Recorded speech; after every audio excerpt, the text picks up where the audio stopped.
आज भी स्कंद पुराण कहती है कि भगवान शंकर ने अन्नपूर्णा के दरवाजे पर पहुंचकर जब काशी में भिक्षा मांगी थी तो अन्नपूर्णा ने कहा था, ए शंकर, मैं उस गरीब से गरीब व्यक्ति का भी भंडार भर के रखूंगी, बस एक गलती नहीं होना चाहिए कि जहां भोजन बने उस स्थान पर बैठकर, उस स्थान पर खड़े होकर भोजन बनाते समय उस भंडार गृह में जूता नहीं होना चाहिए। तो मैं भर दूंगी भंडारे।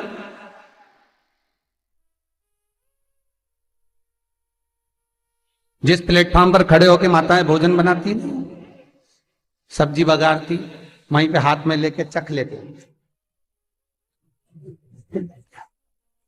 हाँ, मैं हरियो जगदम्बा, विचार तो करो।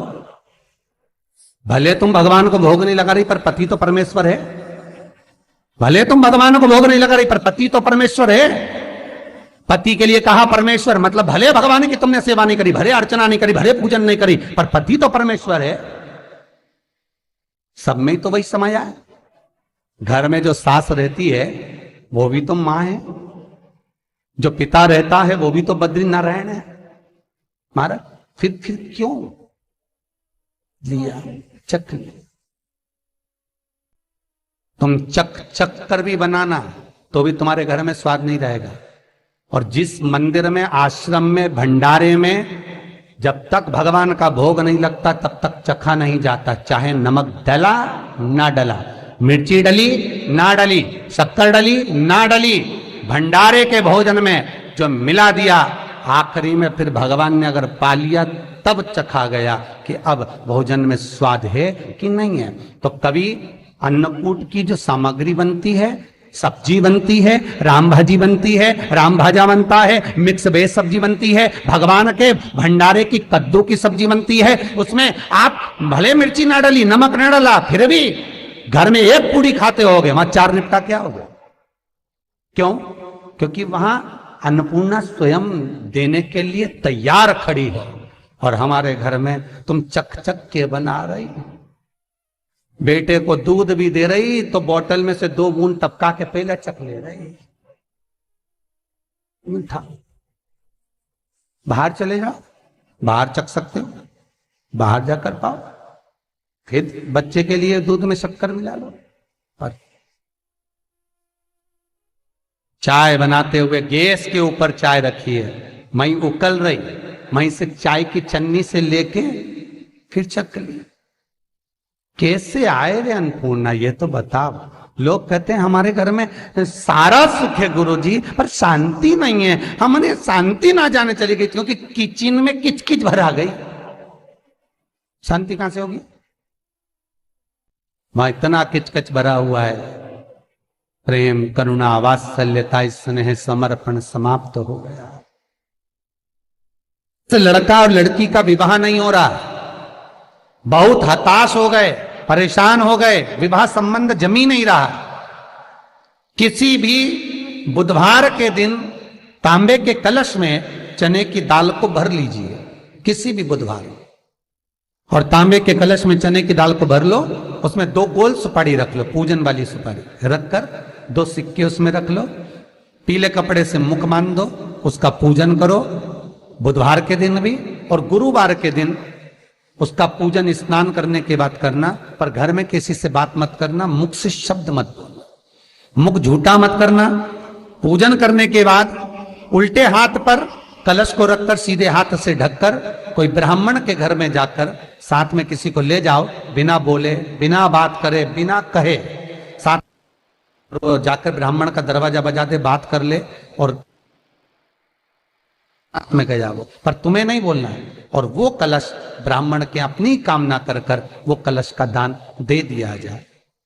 महाराज ज्यादा से ज्यादा 4 महीना 3 महीने के अंदर विवाह संबंध पक्का हो जाता है।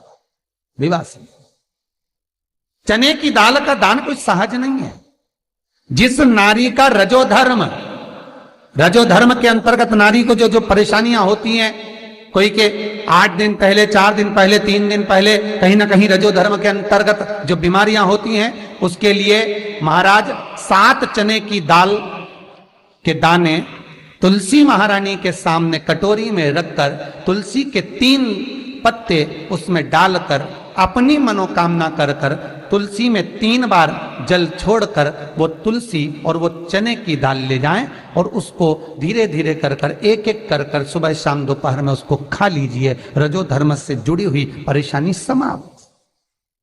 कोई सहज नहीं है महाराज। चने की दाल को स्वर्ण दान का भी भाव कहा गया। हमारे हिंदू धर्म में चने की दाल को स्वर्ण दान भी करते हैं। जो व्यक्ति स्वर्ण दान नहीं कर पाता वो चने की दाल का दान कर देता है, तो स्वर्ण दान के बराबर मान्य है महाराज। फिर निवेदन करा, चने की दाल का व्याख्यान वर्णन फिर किया गया। मान लो कोई प्लाट है, कोई प्रॉपर्टी है, कोई जमीन है, कोई जायदाद और नहीं बिक रही, बहुत परेशान हो गए, लाखों करोड़ों रुपए तुम्हारे डूब गए और ये प्रॉपर्टी बिके, तब तुम उबरो, तो उसके लिए चने की दाल को एक रात्रि पहले रविवार के दिन घर में गला लीजिए और उसको गलाकर दूसरे दिन उसमें थोड़ा सा चंदन मिलाकर पीस लीजिए। पर पीसना आपको मिक्सर में नहीं है, पीसना आपको सिलबट्टे पर, चकोटी पर, जो आपके यहां उससे उसको पीस लीजिए। और पीसने के बाद उसमें थोड़ा सा दूध मिलाकर शिव मंदिर में जाकर शंकर भगवान के शिवलिंग का सोमवार के दिन लेपन करिए। लेपन कर कर अपनी कामना कर कर शिवलिंग पर 3 उंगलियां लगा लीजिए महाराज, अपनी कामना कर कर। जो 3 उंगलियां आपने लगाई है, उंगली हटाते समय चंदन के लेपन को जो लगाया आपने, चने की दाल का लेपन, स्वर्ण का लेपन, उसको हम कहते हैं स्वर्ण लेपन, उसको लेकर आ जाइए महाराज। उसको थोड़ा सा लेकर आ जाओ, एक किसी भी फूल में उसको लगाकर जो जमीन, जो प्रॉपर्टी, जो जगह बेचना है वहां पटक दीजिए महाराज। उसके ग्राहक आना चालू हो जाएंगे और वो प्रॉपर्टी शीघ्र बिक जाएगी। अपनी कामना के अनुसार बिकेगी कि कितने में आपको बेचना, अपने अनुसार। महाराज चने की दाल स्वर्ण दान के बराबर है। चने की दाल को सहज नहीं समझा जाता। गुरु भक्ति के लिए बहुत मूल है। माताएं कई बार पीले गुरुवार करती हैं या केले के पेड़ के नीचे पूजन करती है तो चने दाल समर्पित करती है। क्यों करती है? उसका भाव है स्वर्ण दान के बराबर, वांछित फल की प्राप्ति के लिए, मनोकामना के लिए। जिस जमीन में फसल कम होती हो, जिस जमीन में प्रॉपर्टी के अंतर्गत कहीं लाभ नहीं मिल रहा हो, जो कई लोग वो जमीन की दलाली का काम करते हैं ना, जमीन बेचवाते हैं, खरीदवाते हैं और कोई लाभ ही नहीं मिल रहा, कई दिनों निकाल दिए, साल निकाल दिए, कोई लाभ नहीं हुआ, तो निवेदन है शंकर भगवान के मंदिर में शिवलिंग पर 108 चने की दाल समर्पित करो। उस 108 चने की दाल को प्रदोष के दिन शाम के समय समर्पित कर कर उस दाल को उठाकर लिया, जेब में पीले रुमाल के साथ उसको बांध कर रख लो। किसी प्रॉपर्टी का सौदा कराने जाओ, उसको पटक कर लेकर जाओ, आपके लाभ होना चालू, सौदे होने चालू, आपको कमीशन मिलना चालू। करना आपको है। कोई भी चीज जो भगवान को समर्पित हो रही है उसमें कोई चीज में सहजता नहीं हो सकती, विषयता का भाव रहता है, उसके अंदर सुख का भाव है, सुख का अनुभव रहता है। महाराज ये भी जाने दो, एक और सरल भाषा में जानो। आपका बहुत तेज सिर दर्द हो रहा हो, बहुत तेज हो रहा हो और लग रहा है कि आज तो बहुत तेज सिर दर्द हो रहा है, तो ये प्रैक्टिकल तो आप तुरंत कर सकते हो ना, घर पर कभी भी कर सकते हो। बहुत सिर दर्द हो रहा है, 7 चने की दाल के दाने लेना 7, और आपके घर में ही कोई शंकर जी का शिवलिंग हो, उस पर एक एक कर कर श्री शिवाय नमस्तुभ्यम कहकर चढ़ा देना। 2 मिनट तक शंकर के शिवलिंग को देखना, बिल्कुल दोनों आंखों से, बिल्कुल देखना अच्छे से, और उस चने की दाल को उठा लाना और एक एक कर कर खाकर आधा गिलास पानी पीकर थोड़ी देर बैठ जाना। टेबलेट खाने की जरूरत नहीं पड़ेगी, ये पक्का है, सिर दर्द बंद हो जाएगा, टेबलेट से मुक्ति। विश्वास होना चाहिए। फिर निवेदन करूंगा, विश्वास का पहला शब्द है विष और दूसरा शब्द है आस। तो विष को त्याग कर आस लगाकर शिव के चरणारविंद में, भगवान के चरणों में